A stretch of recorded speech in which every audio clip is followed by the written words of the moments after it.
To inspect and change your spark plug, you're going to want to remove the spark plug boot,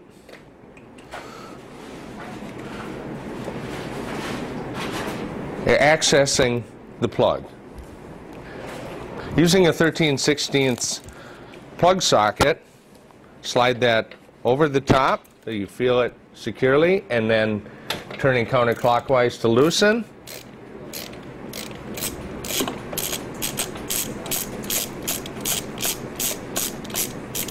Turn until the spark plug comes free, and pull it out. Inspecting the spark plug on a two-stroke engine, it's an important thing to check every once in a while, and it's also a good idea to carry a spare around with you. A couple of things to inspect on the plug are the gap between the electrode and the resistor, and also if there's a lot of carbon buildup or soot on the plug. Then you probably have a time that a plug needs to be replaced, and you should probably even have someone check out your jetting or your air-fuel mixture. Because of the distance between the cooling shroud and the head, you have to be very careful when starting the spark plug back in. Make sure that it doesn't offer any resistance as you turn it clockwise back into the cylinder head. If it offers any resistance, then you are likely cross-threaded, and it's going to be a very expensive repair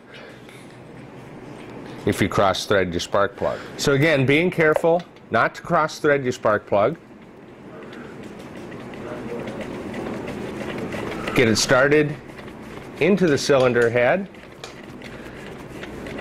and finish it with turning clockwise with your 13/16 spark plug socket.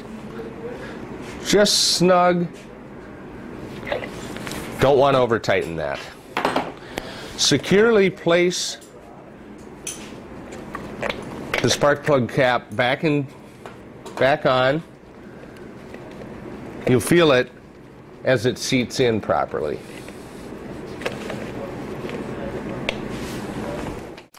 We're going to do an oil change on the Stella motor now. The Stella and very few other vintage Vespas employ a shroud that needs to be removed. On the Stella, it requires a Phillips screwdriver, a slotted screwdriver, and an 11mm socket to remove the shroud. Using a small plastic drain pan to catch the oil,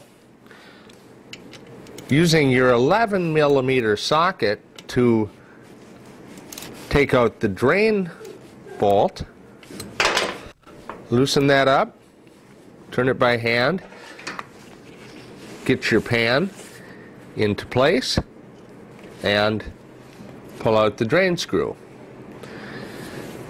The oil will drain out of the engine and will continue to run till it's all gone. Once all the oil is drained out of the engine, it's time to replace the drain bolt. Inspect the washer around the drain bolt, making sure it's still in good shape. Sometimes periodically these will need to be replaced.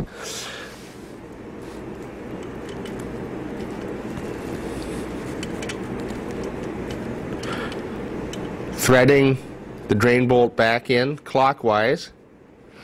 Again, being careful not to cross thread. Get it snug.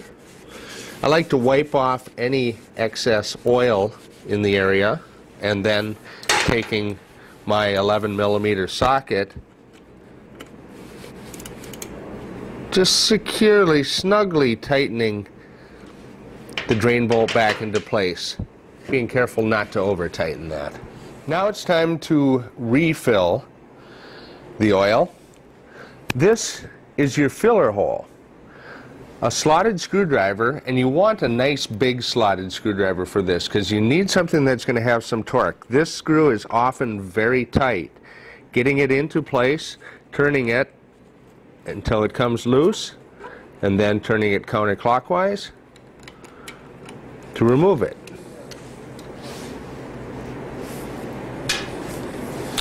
Now we take our 250 milliliters of non-detergent gear oil, and here in our shop we use a large syringe to refill. Because the refill hole is located horizontally, we use the syringe so that we can both rapidly and without making a big mess put the oil back in. I've seen people use things such as like a restaurant ketchup or mustard bottle in order to put the oil in. But often if you're in an area that has any kind of farm implement stores, that's where you can find a large syringe like this.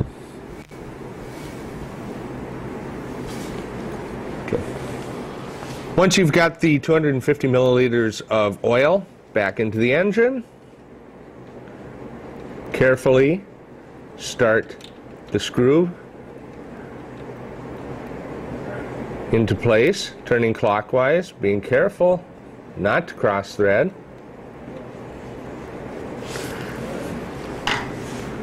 Tighten with the same slotted screwdriver.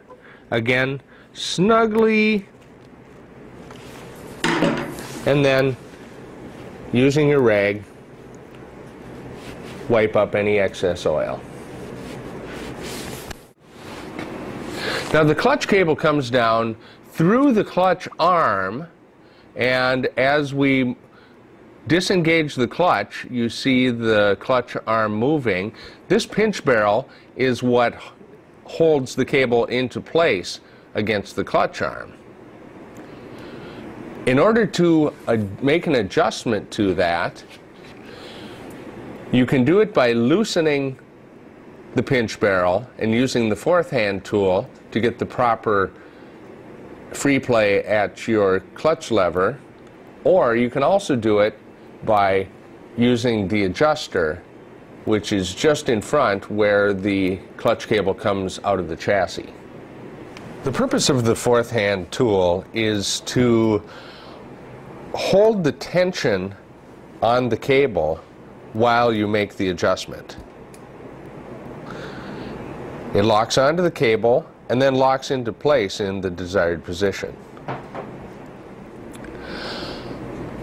Once the fourth hand tool is locked into place onto the pinch barrel, you can reach around and tighten the pinch barrel against the cable with a 7mm wrench.